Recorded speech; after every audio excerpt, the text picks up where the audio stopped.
kita pegang, maka itu dikenal dengan istilah dogma. Karena istilah dogma ini memang ada dalam kepercayaan atau dalam agama. Nah, lalu bagaimana ciri kebenaran dogma tersebut? Ya. Pemikiran dogma memiliki kepercayaan yang besar mengenai keagamaan. Seperti contoh, misalnya dogma dalam Kristen bahwa wahyu Tuhanlah yang merupakan kebenaran sejati. Aliran seperti ini bertolak dengan filsafat Yunani kuno. Namun filsafat Yunani kuno juga memperkuat ya pendapat tersebut. Maksudnya bertolak dari anggapan teori-teori filsafat Yunani kuno. Menurut filsafat Yunani kuno, yang bertolak dari pendapat tersebut adalah bahwa kebenaran dapat dicapai oleh kemampuan akal. Jadi dia tidak hanya kebenaran seperti itu adanya tanpa penyelidikan akal. Padahal menurut teori Yunani kuno bahwa kebenaran itu sebenarnya bisa kita selidiki dengan apa ya, dengan kemampuan rasio kita. Sebaliknya juga ada pendapat filsafat Yunani kuno yang memperkuat pendapat dari paham dogma bahwa manusia adalah makhluk ciptaan Tuhan. Kebijaksanaan manusia berarti kebijaksanaan yang datangnya dari Tuhan. Sehingga kalau Tuhan memberikan sebuah pesan atau Tuhan mengajarkan pada umatnya atau hambanya untuk mengikuti, ya sehingga adalah sebuah keniscayaan bagi manusia atau hambanya untuk melaksanakan kebijaksanaan yang datang dari Tuhan tersebut. Nah, lalu bagaimana sifat kebenaran dogmatis? Sifat kebenaran dogmatis dalam agama menimbulkan jika pernyataan dalam suatu agama selalu dihampiri oleh keyakinan tertentu, sehingga menganggap bahwa pernyataan yang ada di dalam kitab suci mengandung nilai-nilai kebenaran yang sesuai dengan keyakinan yang digunakan untuk memahami. Kandungan dari ayat kitab suci itu tidak dapat diubah dan sifatnya absolut. Namun implikasi dari kitab suci tersebut tentu secara dinamis sesuai dengan perkembangan waktu. Ya, artinya kita memahami bahwa kebenaran yang ada di dalam sebuah keyakinan keagamaan, akal bisa memahaminya. Namun kandungan dari kitab suci itu adalah sesuatu yang pasti sehingga tidak dapat dirubah. Misalnya ketika firman Tuhan bicara tentang ini, firman Tuhan bicara tentang itu. Artinya kita sebagai seorang yang beriman memahami dan meyakini itu sebagai ketentuan Tuhan.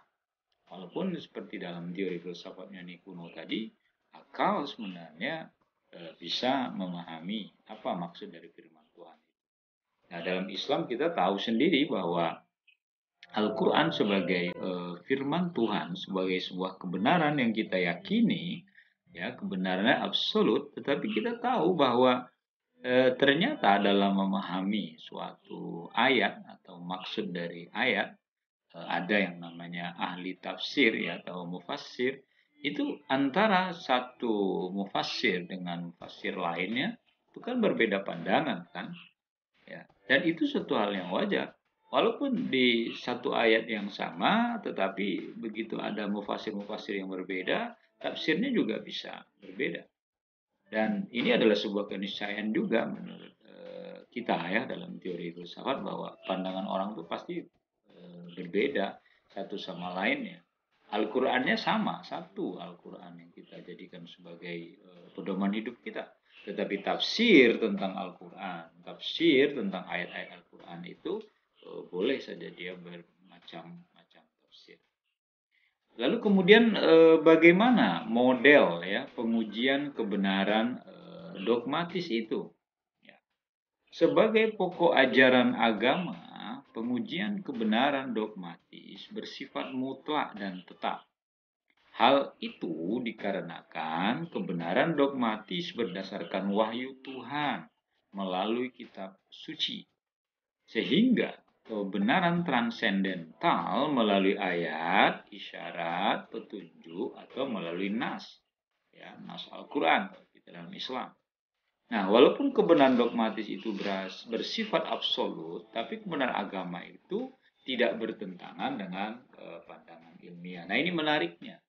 Artinya, sebagai seorang muslim misalnya, kita meyakini bahwa ajaran-ajaran yang bersifat dogmatis dalam Al-Quran itu adalah firman-firman Allah, dan kita yakini sebagai sebuah kebenaran. Tetapi kebenaran yang ada di dalam kitab suci kita, Al-Quran itu adalah kebenaran yang pada dasarnya tidak ada yang bertentangan dengan akal manusia. Ya. Misalnya Allah bicara tentang ini, Allah bicara tentang itu, lalu tertulis di dalam Al-Quran, lalu kita memberikan penjelasan atau tafsir tentang ayat-ayat tersebut, dan itu nyata-nyatanya tidak ada yang bertentangan. Jadi sesuai dengan kenapa misalnya tentang proses penciptaan manusia saja ya, di mana secara biologi manusia diciptakan dari tetes mani atau sperma ya, lalu dia menjadi darah, lalu menjadi segumpal daging gitu. Itu ada di dalam Al-Quran, dan ternyata menurut teori ciptaan manusia, teori tersebut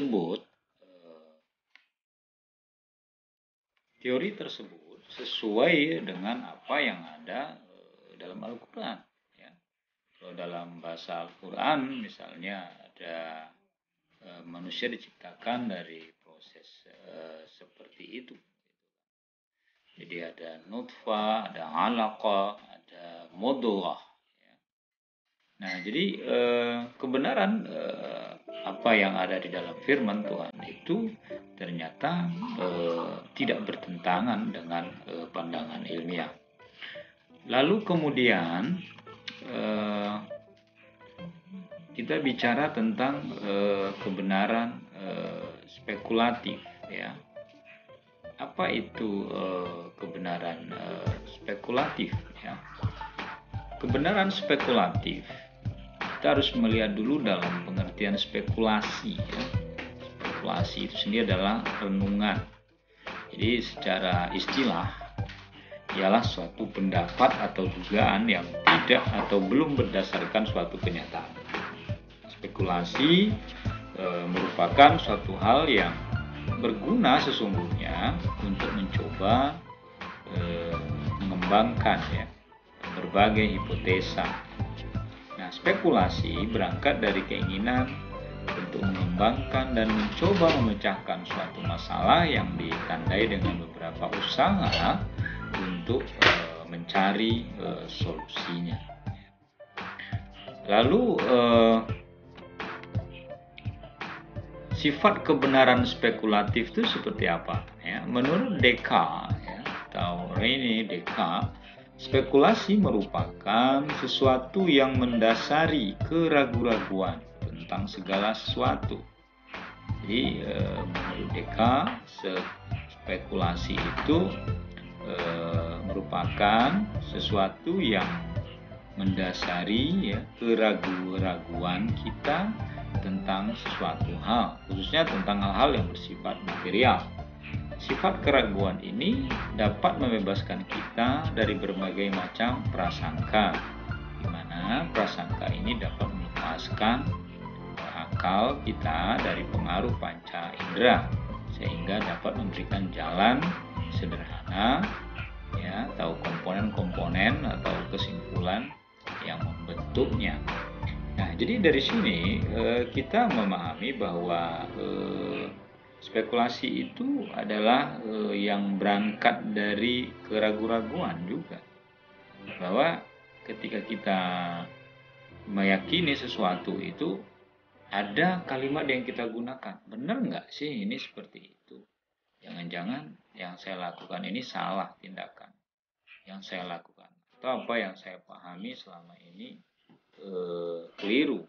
Sehingga berangkat dari situ ada upaya kita untuk mencari kebenaran yang sejati, yang sesungguhnya. Karena kita tidak menerima begitu saja. Ya, ada istilah yang sering kita dengar, kalau manis jangan langsung ditelan. ya. Atau kalau makanan itu pahit, ya, jangan langsung dibuang. Ternyata kita tahu obat selama ini yang kita minum itu kan pahit itu. Tapi karena dia bagus untuk kita, untuk mengobati, ya kita minum. Gitu. Artinya keraguan-raguan itu tentu ada efek positifnya bagi kita dalam teori ilmiahnya. Tugas utama dari spekulatif adalah menetapkan suatu dasar yang dapat diandalkan secara logis atau kebenarannya. Jadi sebagai langkah awal dari penelusuran suatu pengetahuan. Jika seandainya tidak menetapkan kriteria apa yang disebut benar, maka tidak akan mungkin suatu pengetahuan dapat berkembang di atas dasar kebenaran. Misalnya adanya suatu wawasan mengenai apa yang disebut dengan indah atau jelek, maka tidak mungkin kita bicara tentang kesenian kalau kita ingin mengetahui sesuatu itu bisa dikatakan indah atau jelek. Lalu kemudian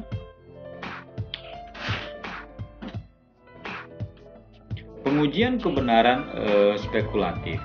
Ya. Kebenaran spekulatif ini berawal dari keraguan untuk mencari makna yang sesungguhnya. Ya.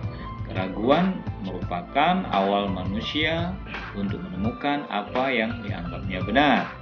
Kebenaran spekulatif harus mencari pijakan yang kuat sebagai dasar bahwa suatu itu logis. Hal dasar yang kuat itu bisa didapatkan dari pijakan dasar yang lemah argumentasinya, sehingga ada spekulasi yang dapat diandalkan dan ada yang tidak diandalkan. Ya, misalnya keraguan untuk mencari makna sungguhnya, kalau kita dalam Al-Quran bisa kita lihat bagaimana Ibrahim ketika ia mencoba mencari Tuhannya. Ya, dan saya juga menulis tentang itu ya di sebuah jurnal yang judulnya adalah Ibrahim mencari Tuhan. Awalnya kan seperti itu, ketika Nabi Ibrahim melihat bintang, lalu dia melihat bulan, lalu dia melihat matahari. Itu dia masih kecil itu, dia masih anak-anak, tapi dia sudah berusaha bereksperimen ya, dan berusaha untuk menemukan siapa sih Tuhan saya sesungguhnya. Ya. Walaupun teori yang dia gunakan saat itu adalah teori empirisme, ya, dari berdasarkan pengamatan dan pengalaman dia dalam mencari Tuhan. Nah, awalnya itu tentu saja berangkat dari keraguan seorang Ibrahim. Walaupun di akhirnya, ini bukan Tuhan saya, bintang bukan Tuhan saya, bulan bukan Tuhan saya, matahari juga bukan Tuhan saya, karena saya yakin Tuhan itu tidak akan pernah hilang timbul seperti ini. Kan? Nah, lalu kemudian model pengujian kebenaran spekulatif dalam proses spekulasi, dalam analisis maupun dalam pengujiannya harus dapat memisahkan spekulasi mana yang dapat diandalkan, mana yang tidak dapat. Karena tugas utama dari spekulasi adalah menetapkan suatu dasar yang dapat diandalkan secara logis maupun kebenarannya sebagai langkah awal dari penelusuran suatu pengetahuan. Jadi artinya begini, bahwa harus kita bisa membedakan mana usaha kita dalam melakukan perenungan atau berangkat dari keraguan tadi itu bisa nggak diandalkan. Ya, kalau misalnya kita melakukan sebuah spekulasi terhadap suatu objek yang ingin kita ketahui kebenarannya, ternyata dari perangkat yang kita gunakan, dari teori yang kita gunakan, dari media yang kita gunakan tidak bisa diandalkan, artinya maka itu tidak bisa. Tapi kalau misalnya kita menggunakan teori empiris misalnya, atau kita menggunakan teori rasional misalnya, rasionalisme misalnya, nah itu kan bisa diandalkan untuk mencarikan kebenaran. Nah, karena itu model pengujiannya adalah dengan cara seperti itu. Saya kira itu yang perlu saya sampaikan pada saudara sekalian. Semoga ada manfaatnya. Kurang lebih mohon maaf. Assalamualaikum warahmatullahi wabarakatuh.